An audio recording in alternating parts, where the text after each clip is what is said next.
Mailchimp, owned by Intuit, recently released a survey called The Science of Loyalty, a survey and a study in partnership with Canvas 8. I want to break this down for you in a minimalist time as I can. I would put graphics and video and all those kind of things on it. I'm not right now. I just don't have time for that right now. But if you want to check this out, go to mailchimp.com/resources/science of loyalty. Mailchimp.com/resources and look for the report, Science of Loyalty. But I want to break this down for you. And here's the summary that I want to bring to you. Loyalty has long been a strategic imperative for brands, is the big headline flashes out. But the thing about what brands are doing, the good brands are doing about customer loyalty, getting your customers to come back to you over and over and over again, here's the gem. It's not accidental. It's based on the science of the brain. Loyal customers help brands grow, says the survey, says the report. They spend more, offer resilience against competition, and can be a powerful source of word of mouth recommendations in a world of unlimited information and ever expanding choices. Loyalty is more important than ever, whether you're a small business, mid-sized business, or big business. As we're trying about how do we get attention, Gary Vaynerchuk's new book coming out, etc. How do we get more attention? How do we get more known? I talk about this in my Celebrity CEO framework. Getting attention, building trust, making a sale. Lamar Tyler talks about this, traffic, sales, and profit. The bottom line is, this is the generation, this is the time, this is the day where all the distractions, all the things are coming up, election or not. It's about brand loyalty. Even for the smallest businesses, getting the customer already bought from you to come and buy from you again and again and again. How do you make more sticky customers? Reading here from the book, Leveraging Insights from Behavioral Economics, Social Psychology, and Neuroscience, this report digs into the science of loyalty, tracing the concept back to our early human roots thousands of years ago. It distills consumer loyalty into 10 foundational elements. This is a good report to get into, which helps us understand the underlying science behind loyal decision-making. They interviewed a few experts. I'm not going to get into it here. They talk about the methodology. But question number one is loyalty a science? And it says your loyalty isn't rational, it's primal. It's ingrained in our DNA. It's ingrained in how humans operate. It's not a trick. It's not just something you can do. There is science behind it. And I think it's important for all brands, for all small businesses to understand this as we go on. Unlocking the brain to build brand loyalty. There's a few key concepts, if you get this right, based on the study, that will help take your business overall. And I'm just scrolling through here. It talks about the loyalty wheel. This is the nugget of it. 4 key concepts is the concept of reward, social interaction, memory, and emotion. Reward has 3 subpoints: recognition, pleasure, reciprocity. So that's reward. Emotion has 2 subtentacles: feeling and identity. Memory has 3 core tentacles: ease, consistency, familiarity.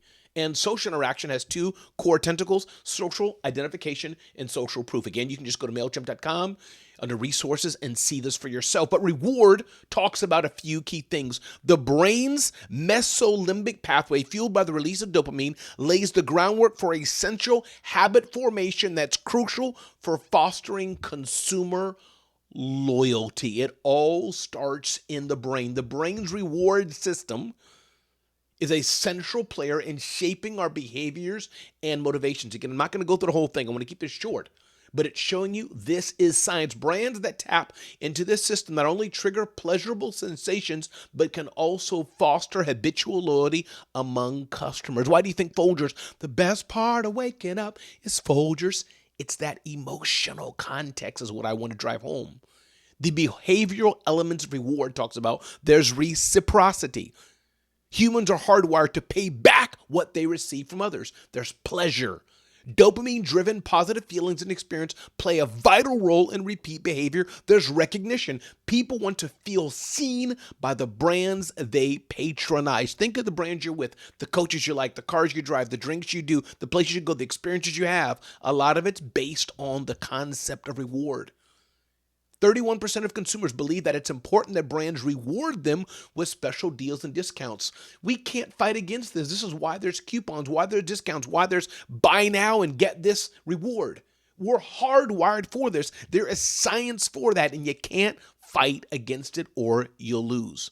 Dopamine driven positive feelings and experiences play a vital role in repeat behavior. And this report gives some great examples of how this plays, this aspect of reward, recognition. 64% of 18 to 34-year-olds, 64% of 18 to 34-year-olds expect brands to reward them with special deals and discounts. You can't fight against this. So it's hard for smaller businesses to do all of this, but even just doing some of this, you will trigger the science behind this. Second part, we talk about reward, is memory, which has three components: ease, consistency, familiarity. Memory is a pivotal force in decision making, shaping people's perceptions through associations with past experiences. Emotionally charged memories of brand interactions will influence future behaviors and attitudes. People. Dial this in your marketing. The aspect of memory. Within the realm of loyalty, past interactions leave indelible imprints on attitudes and future behaviors. Why do you think the commercials receive often harken back to things? You have the Clydesdales and the little puppy and the dog, all these things in the snow or not. But you get my point? Triggers of memories. The behavioral elements of memory are: one, familiarity. People have cognitive bias toward things that they know and are familiar with. Consistency. People will repeat their past behavior to simplify the decision-making process. And ease. People are more likely to develop a preference for frictionless experiences. This is important. How can we build this into our marketing, dear small businesses owners? And of course, the report goes on and on and on, about halfway through. I'll be done in a minute. But people have cognitive bias toward things that they know and are familiar with. This is something you need to build into your marketing. McDonald's, they do this so well. The fast food giant has maintained cross-generational appeal, evolving according to cultural changes while remaining true to its roots. There's some good thought starters in the report. One question they ask is, how can you generate a sense of familiarity by offering consistent communications across multiple touch points or interactions? I can go on and on and on. This is so important. Amazon's Buy Again feature serves as a powerful driver of behavioral consistency for its customers. Moving on here, we have the third part, emotion, which comprised of two pillars: feeling and identity. Emotion influences both memory and social interactions, inspiring loyalty-driven purchases as distinguished from those driven by habit that foster lasting connections between brands and consumers. Goes on, the report says, an emotional bond between consumer and brand is what distinguishes habitual purchases from loyalty-driven ones. So the two parts of this, again, we're on the rubric of emotion, is feeling. Beyond products or services, people are loyal to a brand based on how the brand experience makes them feel. Identity, people gravitate toward products that reflect their perception of themselves. How do you make people feel? Seth Godin says, people like this do things like that, or people like us do things like this. 35% of consumers said it's important for brands to make them feel good. Make them feel good. We can't fight it, people. It's science. And it goes on with different thought starters. Can you evoke positive emotions among your customers, by leveraging nostalgia? And it goes on with examples of customers who are doing this well. People gravitate toward products that reflect their perception of themselves. 23% of 18 to 24-year-olds say it's important for a brand to reflect their personal values. This is why values marketing has some importance to it. Some brands have failed in this. Some brands don't. Some brands go hard in this type of political slant or whatever. It's a choice. And the world is big enough for so many different types of options. Inspired by marketing like Dove's Real Beauty campaign, many of today's beauty brands are drawing on or even founded on identity and inclusivity. One of the thought starters says, beyond being entertaining, humor can be a great way for you to make your marketing more relatable and authentic. Last point here, social interaction. Social interaction comprised of two rubrics, two pillars: social identification and social proof. Social dynamics and interaction, says the Mailchimp Canvas 8 survey, social dynamics and interactions reshape our brains and behaviors, significantly influencing consumer decision making. The limbic system, central to reinforcement learning, underscores the inherently social nature of decision making. Again, people, you can't fight this. This is human nature that the Mailchimp survey is bringing out. Social proof. People are primed to conform and make decisions based on behaviors of those around them. Social identification. People crave community and belonging and constantly look for signifiers through which to identify themselves and categorize others. That's social proof.